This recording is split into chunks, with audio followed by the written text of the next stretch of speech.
இன்னைக்கு நம்ம பார்க்க போற செலிபிரிட்டி சன் டிவில டெலிகாஸ்ட் ஆகுற 3 முடிச்சு சீரியலோட ஹீரோவான சூர்யாவை பத்தி தான்.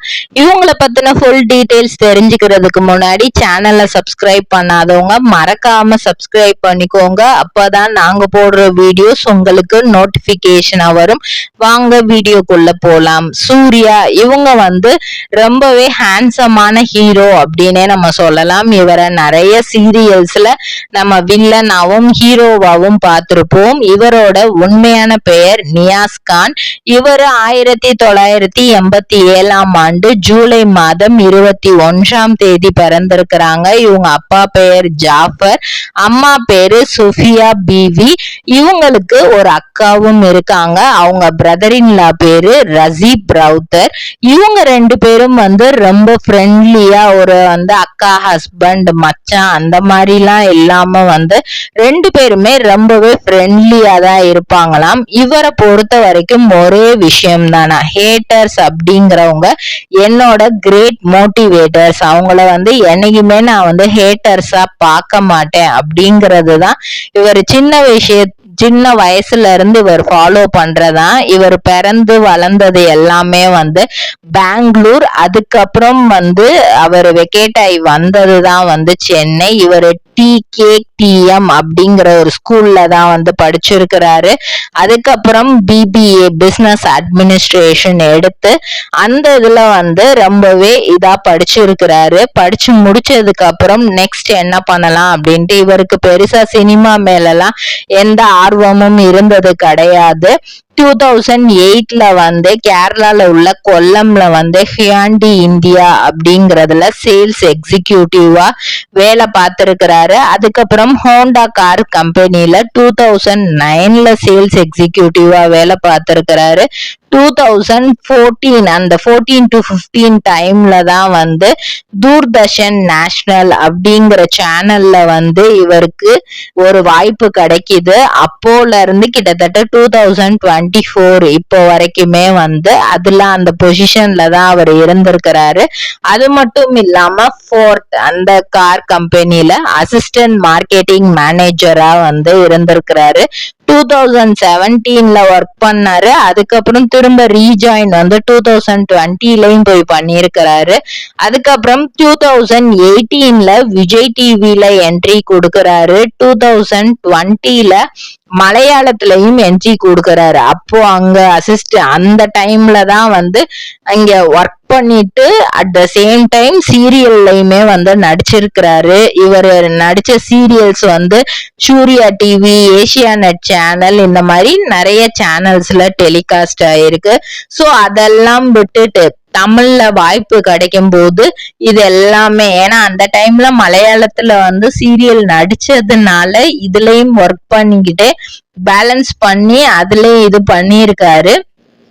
2019 செப்டம்பர் மாதம் 8 இவருக்கு ஸ்ருதி சந்திரசேகர் அப்படிங்கிறவங்களோட திருமணம் நடக்குது.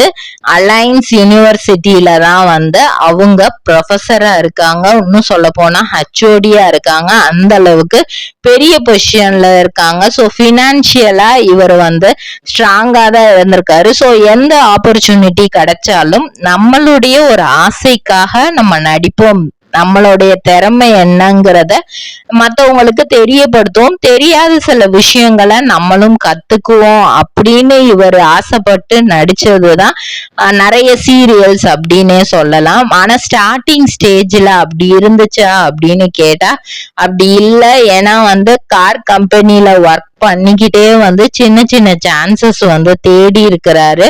அப்போ பெருசா அது கிடைக்கல. மலையாளத்துல நடிக்கும் போதும் சரி, விஜய் டிவில நடிக்கும் போதும் சரி, இவர் ஃபேஸ் எல்லாம் ஓகே, உங்களோட ஃபேஸ் லுக் அழகா இருக்கு, ஆனா ஸ்கிரிப்ட் ஒன்னும் கரெக்டா டெலிவர் பண்ண தெரியல அப்படிங்கிற மாதிரி நிறைய சொல்லியிருக்காங்க. இவருக்கு செஸ் அப்படின்னா ரொம்பவே பிடிச்ச கேமா, அதுதான் எப்பவுமே அவரோட ஃப்ரீ டைம்ல அவர் விளையாடுறதா. அது மட்டும் இல்லாம புக் ரீட் பண்றதும் ரொம்ப பிடிக்குமா. அதுல முக்கியமா ஷேக்ஸ்பியரோட புக்குனா ரொம்ப இஷ்டமா. இவருக்கு ஜீ தமிழ்ல சண்டைக்கோழி அப்படிங்கிற சீரியல்ல நடிக்கிறதுக்கு வாய்ப்பு கிடைச்சிருக்கு. அதுக்கப்புறம் புது புது அர்த்தங்கள் அப்படிங்கிற சீரியல்ல நடிக்க வாய்ப்பு கிடைச்சிருக்கு. வாரணம் ஆயிரம், பூவே செம்பூவே, இப்படி நிறைய சீரியல்ஸ் கலர்ஸ் தமிழ்ல வந்து மந்திர புன்னகை அப்படிங்கிற சீரியல்ல எல்லாம் நடிச்சிருக்கிறாரு. அப்படிதான் மக்கள் மத்தியில ரொம்பவே ஃபேமஸ் ஆனாரு. புது புது அர்த்தங்கள் அப்படிங்கிற சீரியல்ல இவங்க தேவயானியோட பையனா நடிச்சிருப்பாங்க. அப்பதான் மக்களுக்கு நிறைய பேருக்கு ஓகே இவர் வந்து இந்த மாதிரி ஒரு ரோல் பண்ணும்போது மக்களுக்கு அவரை ரொம்ப பிடிச்சிருச்சு. அதுலயுமே வந்து மருமகள் தான் ரொம்ப சப்போர்ட்டிவா இருப்பாங்க. இவர் வந்து பையனா இருந்தாலுமே ஒரு சில விஷயங்கள்ல தேவயானிக்கு சப்போர்ட் பண்ண மாட்டாங்க. அப்ப பலரும் வந்து இவரை திட்டி நிறைய ரீல்ஸ் அண்ட் மீம்ஸ் வந்து போட்டிருப்பாங்க. அப்படிதான் இவர் வந்து ஃபேமஸ் ஆனாரு. அதுக்கப்புறம் தான் இவருக்கு கிடைச்ச வாய்ப்பு 3 முடிச்சு சீரியல். இதுல வந்து நம்ம ஸ்வாதியோட சேர்ந்து ரொம்பவே பெஸ்டா வந்து பண்ணிருப்பாரு, இன்னும் பண்ணிட்டு இருக்காரு. விறுவிறுப்பான கதைக்களத்தோட தான் போயிட்டு இருக்கு. அது மட்டும் இல்லாமல் சன் டிவியோட பெஸ்ட் ஹீரோ அவார்டும் வந்து இவர் வாங்கியிருக்கிறாரு. ஜி தமிழ்லயுமே சண்டைக்கோழி அப்படிங்கிற சீரியலுக்கு பெஸ்ட் அவார்டு வந்து ஹீரோங்கிற அவார்டு வந்து வாங்கியிருக்காரு. சோ இதுவே எனக்கு மிகப்பெரிய ரெகக்னேஷன். நான் என்னதான் பெரிய ஹீரோவா அந்த பிக் ஸ்கிரீன்ல இல்லைனாலும் இந்த ஸ்மால் ஸ்கிரீன்ல நான் பெஸ்ட் ஹீரோன்னு வாங்கினதே எனக்கு போதுமானது அப்படிங்கிற மாதிரி ரொம்பவே திருப்திகரமா சொல்லியிருக்காரு. இவருக்கு ஒரு பெண் குழந்தையும் இருக்கு. இதே மாதிரி பல செலிபிரிட்டிஸ பத்தி தெரிஞ்சுக்கிற சேனலை மறக்காம சப்ஸ்கிரைப் பண்ணிக்கோங்க.